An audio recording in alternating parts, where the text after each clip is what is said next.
Guys, how are you. आज हम CTET paper के इंग्लिश पोर्शन के बारे में कुछ इंपॉर्टेंट थिंग डिस्कस करने जा रहे हैं। But before discussing anything else I want to discuss my thought and that is before reading any subject we should know what we have to read in it and how to read and how more to read। मतलब हमें किसी भी subject को पढ़ने से पहले ये पता होना चाहिए कि हमें उसमें क्या पढ़ना है, कितना पढ़ना है और कैसे पढ़ना है। इससे फ़ायदा होता है बिना कन्फ्यूज़न के ही हम अच्छे से अपना सब्जेक्ट कवर कर लेते हैं और अच्छे मार्क्स गेन कर लेते हैं। अब देखिए, हम सीटेट पेपर अटैम्प्ट करने जा रहे हैं तो हमें पता होना चाहिए हम सीटेट पेपर का कौन सा पोर्शन अटैम्प्ट कर रहे हैं, उस पोर्शन में कितने टॉपिक्स बनते हैं, कितने पार्ट्स हैं, हम उन्हें कैसे पढ़ना है। तो अब सी टेट के आसपास यूपी टेट आएगा, फिर सुपर टेट है। तो क्या हम तीनों के लिए अलग अलग पढ़ेंगे? नहीं, हमें तीनों के लिए अलग अलग नहीं पढ़ना है, हमें तीनों का ही एक में पढ़ना है और इस तरह से कवर करके चलना है कि वो तीनों ही सब्जेक्ट के एग्ज़ाम में हमारा वो वर्क कर जाए।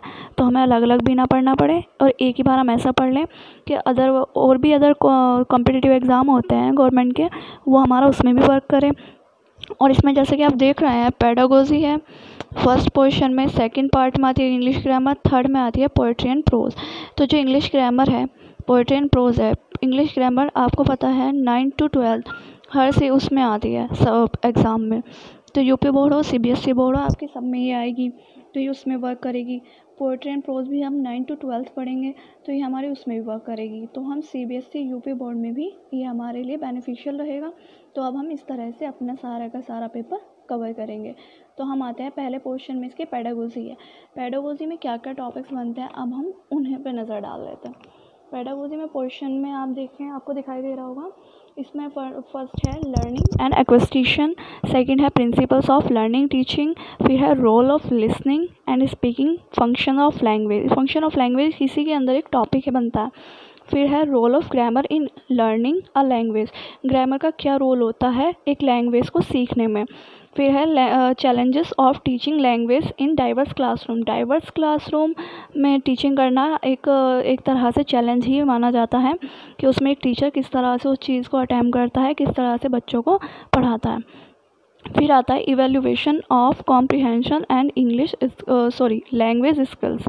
फिर है teaching learning materials, remedial teaching, language skills, RTE act. RTE act है गवर्नमेंट ने जो स्टूडेंट्स के लिए राइट टू एजुकेशन एक्ट निकाला है, उसमें क्या क्या आएगा, उसमें कैसे कैसे पढ़ना है, क्या क्या क्या उसमें रूल्स हैं, क्या क्या रेगुलेशंस हैं, सब पढ़ना है। फिर आता है English grammar portion. English grammar में देखिए हमारे कितने सारे टॉपिक्स बनते हैं, बट इससे डरने वाली ज़रूरत नहीं है, अच्छे से ईजी है, कवर हो जाएंगे जल्दी। देखिए वर्ड्स है, फिर सेंटेंसेस है, पार्ट ऑफ स्पीच है, noun, pronoun, adjective, adverb, preposition, conjunction, interjection, article, tense, number, gender, narration, active and passive voice, subject, verb, agreement, determiner and quantifiers, prefix, suffix, punctuation, figure of speech, vocabulary. इसमें कुछ छूट भी गया है तो मैं बाद में ऐड करा दूंगी, बट मुझे नहीं लगता कि अब इंग्लिश ग्रामर में कुछ रहा होगा। फिर आती है पोएट्री सेक्शन। देखिए पोएट्री सेक्शन में हम 9 to 12 सभी पोएम्स की 1 by 1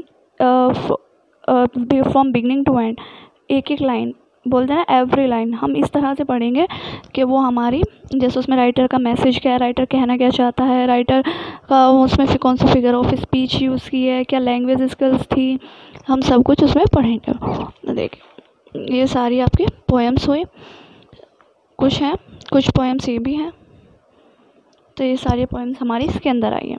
तो इस तरह से हमें सी टेट का पेपर लेके चलना है और यही पेपर जो हम तैयारी करेंगे वो हमारी यूपी टेट और सुपर टेट में भी वर्क करेगी। और जैसा मैंने कहा है, अलग एग्ज़ाम्स में भी ये हमारा बहुत हेल्प करने वाला है।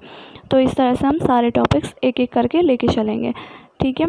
तो at last, thank you very much, listen to me very carefully, and मेरी वीडियो देखने के लिए भी thank you, and best of luck, bye bye.